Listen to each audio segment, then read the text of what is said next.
Hi, thanks for taking part in our soil health survey for 2024. We are going to demonstrate how we take a soil sample, and this is something that you can do on your own operation, your own farm or home garden. And so each participant is allowed to take 3 soil samples, and we want them to be representing 3 distinctly different areas. So maybe you have a couple garden beds that you manage the same. Those multiple beds that have the same management can be considered one area, and you can combine samples from those to make one sample that we then analyze. But if you have a few beds that have been treated a little differently and you're curious about the differences in the soil across those different management practices, then you keep those samples separate, and that would consist of 2 samples, 2 distinct samples.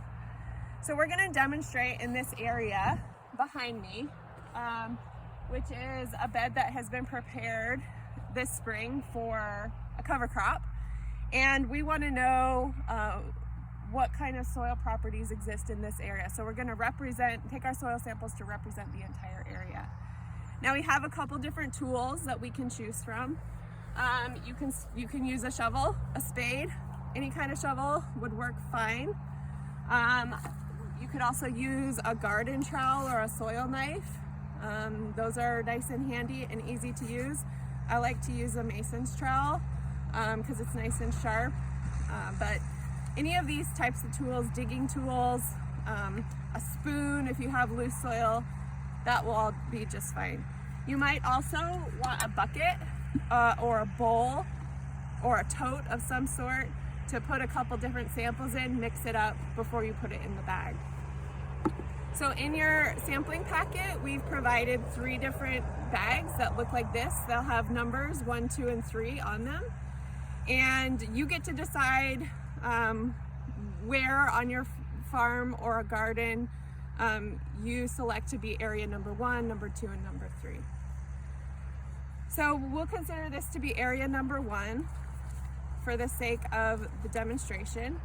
And what we want to do is take a couple of samples that are spread across this entire area, and we're going to put them all in the bucket, mix them up really well, and put them in the bag for area 1. So I'm going to use my mason's trowel and kind of randomly take about 3 to 6 little samples and put them in the bucket.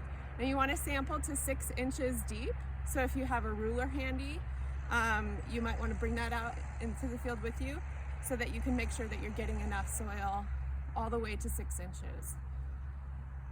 All right, let's do it.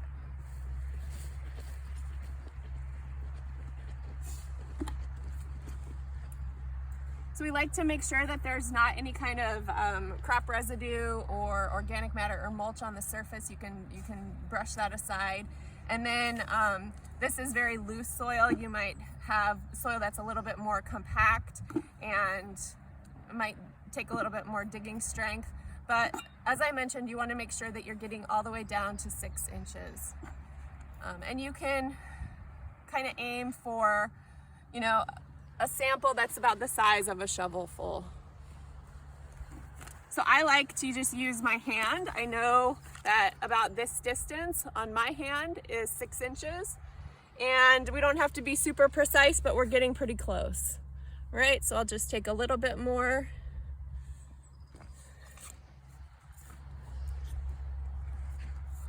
And you can see that's quite a bit of soil already in the bucket. So we'll take 2 more samples just like this and combine them.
Okay, so we have 3 samples that are combined into this bucket, and we try to aim for about the same amount or volume of soil from each of those subsamples so that any one area isn't overrepresented. So we just want to mix this all together really well. The soil here today is really nice water content. It's not too sticky. It's not, you know, when you squeeze it, it's not dripping water, but it's also not too dry. So you get to decide when you take your samples, and I would recommend not directly after a rain or irrigation event, but you know, you want it to be nice and easy to sample. So those are the recommendations, kind of not too wet, not too dry, something in between. So we've mixed it up really well, and we're only going to need about 2 cups of soil to do the analysis. So we're not going to fill this bag completely full.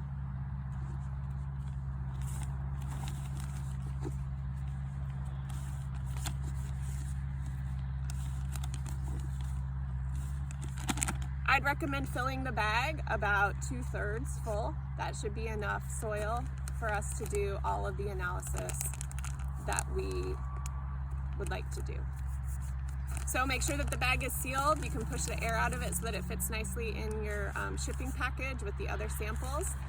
And this is a good representative soil sample from area number 1. So then for area number 2 and then area number 3, you would replicate that process, trying to spread your samples across those areas so that you get a nice representation of those different management practices. If you have any questions, reach out to us, and thanks for participating.